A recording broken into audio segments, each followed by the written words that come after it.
leo hata kanisani hawaji kwa sababu ya mazingira wanayokutana nayo. Amekosa watu wa kuwatia moyo, anaona bora nifanye maamuzi mabaya.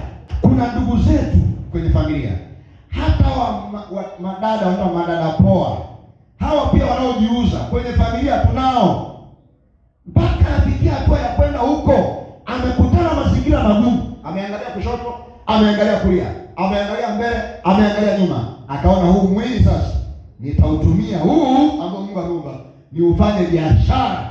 Amekosa mtu wa kumtia moyo kwamba hata kama umepitia changamoto hii Mungu atakuwezesha. Kuna wadada ambao wakipata mimba anawaza kwenda kutoa mtoto, au amezaa mtoto anawaza mtupe kwenye lambo, mtupe kwenye mfereji. Kakosa mtu wa kumtia moyo. Yamkini huyo jamaa amekataa kwamba huyo mtoto mwenzangu utajua mwenyewe, mimi kwanza sikufahamu, basi yeye kwa na sio yeye naona ngeni. Unaongea na nani mbele na nani? Unakataliwa. Sasa kwa sababu akili imefika mwisho, huyo dada anachokifanya, anaamua kale katoto akakinyaga akafiche akatupe kwenye shimo la choo. Na wengine ambao wanavuta bangi vile vile, sio kila mtu anayevuta bangi anapenda. Songo ya maisha, songo ya mawazo. Hajapata mtu wa kumkalisha chini akamtia moyo. Sio kijana alikuja hapa sasa anafanya kazi posta. Alikuwa balaa. Nimekaa naye chini masaa mawili. Nikamwambia toa kibaya njoo hapa. Ndani ya wiki na kijana amekaa vizuri. Alikosa watu wa kumhakikishia maisha kwamba inawezekana ukaishi, inawezekana kupitia ujana huo ulionao Mungu akakuinua ukafanya mambo makubwa hapa duniani. Alikosa watu wa kumtia moyo. Mungu ametuita tutiane moyo. Kwa hiyo kuna nguvu kubwa ya kutiana moyo. Ukimtia mtu moyo hata kuwa na hofu wala hatafanya maamuzi mabaya. Wakati mwingine tunalaumu watu kwa nini wamefanya maamuzi haya. Walipitia changamoto ngumu. Bwana bora niingie upande huu. Amekosa mtu wa kumtia moyo. Kanisa, Mungu ametuokoa ili tutiane moyo. Na tutaacha kutiana moyo kwa sababu tunaishi maisha yenye changamoto na shida mbalimbali. Kuna watu wanaacha kazi, amekutana mazingira magumu kwenye hiyo kazi, anakuambia kuanzia leo mimi naacha kazi. Mwingine anapitia changamoto, anafunga na biashara yenyewe. Tokeo la kwanza uoga, tokeo la pili kufanya maamuzi mabaya, tokeo la tatu kukata tamaa, yani kuacha. Upendo wa Mungu, unatamani watu waishi kwa uoga? Unatamani watu kweli wafanye maamuzi mabaya? Unatamani mtu kweli akate tamaa kwenye safari ya wokovu, aache wokovu? Hivi kweli umeokoka na una upendo wa Mungu? Unatamani mtu apotee? Lazima tujitokeze mtihani. Inawezekana Mungu akakuinua. Inawezekana Mungu akakufikisha mahali hapo. Inawezekana Mungu akakufanya kama mtu mwingine huko baadaye. Watie watu moyo. Watu wamevunjwa moyo. Watu wamekatishwa tamaa, wameacha. Natakiwa watiwe moyo kwenye maisha yao. Mathayo 16:21 hadi 23. Tangu wakati huo Yesu alianza kuwaonya wanafunzi wake ya kwamba imempasa kwenda Yerusalemu na kupata mateso mengi kwa wazee na wakuu wa makuhani na waandishi na kuuawa siku ya tatu kufufuka. Petro akamchukua akaanza kumkemea akisema, hasha Bwana, hayo hayatakupata. Yesu akageuka akamwambia Petro, nenda nyumba yangu Shetani, ukikwazo kwangu, maana huyawazi yaliyo ya Mungu bali yaliyo ya wanadamu. Mpango wa Shetani ni kuwavunja watu moyo, kuwakatisha watu tamaa na kujiona watu wako peke yao au hawawezi kufanya. Hapa Yesu anaonyesha mafanikio kwamba sasa wakati wangu umeshafika, nitaenda kutesa Yerusalemu, alafu nitakufa na nitazikwa. Lakini matumaini nawapa ni wanafunzi ya kwamba hata kama watanitesa, hata kama nitakufa, ila nawaambia nitafufuka. Mafanikio ya Yesu yalikuwa pale atakapofufuka.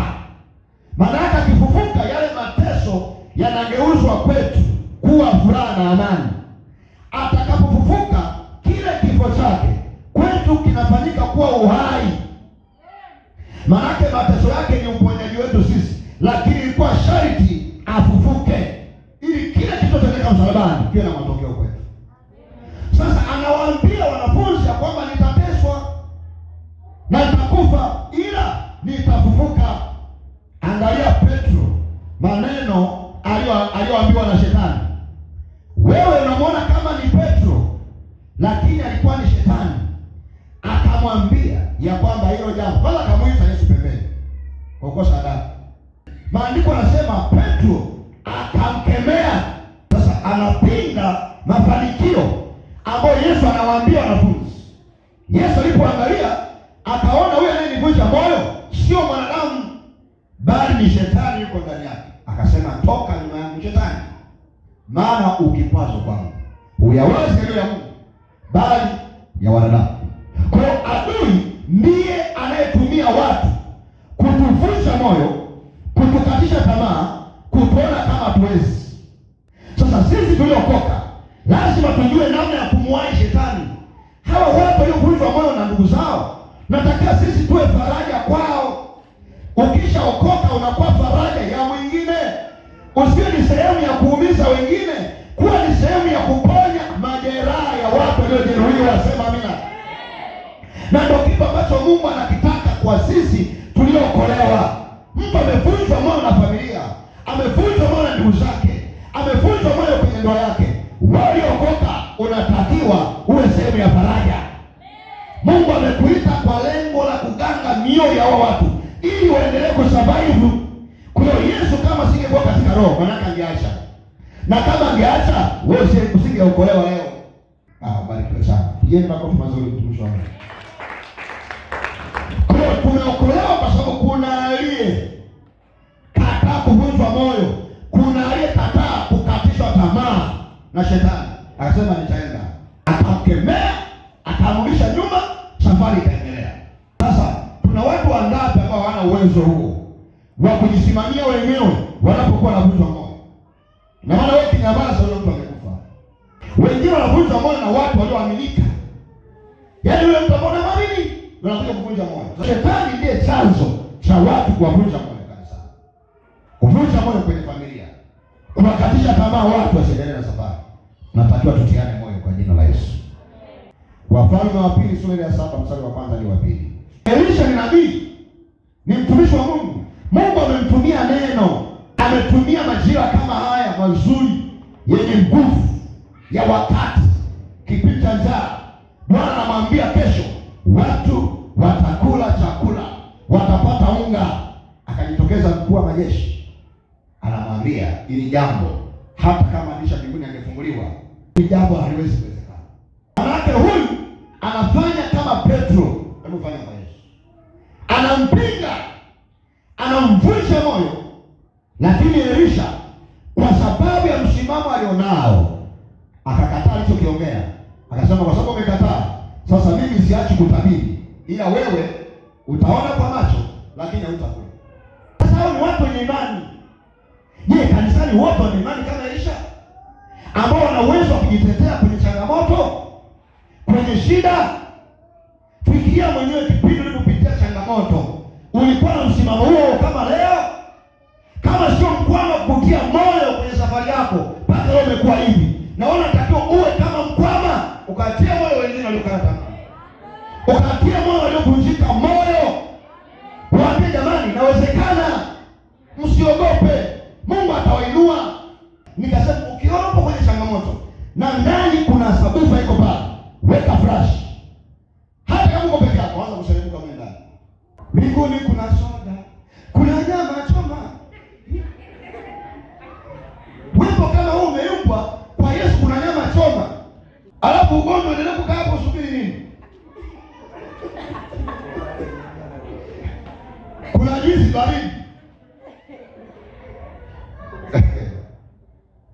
Kwa hiyo kuna vitu vinahitaji kutiwa moyo. Mwanadamu yupo kwenye mazingira ya taabu.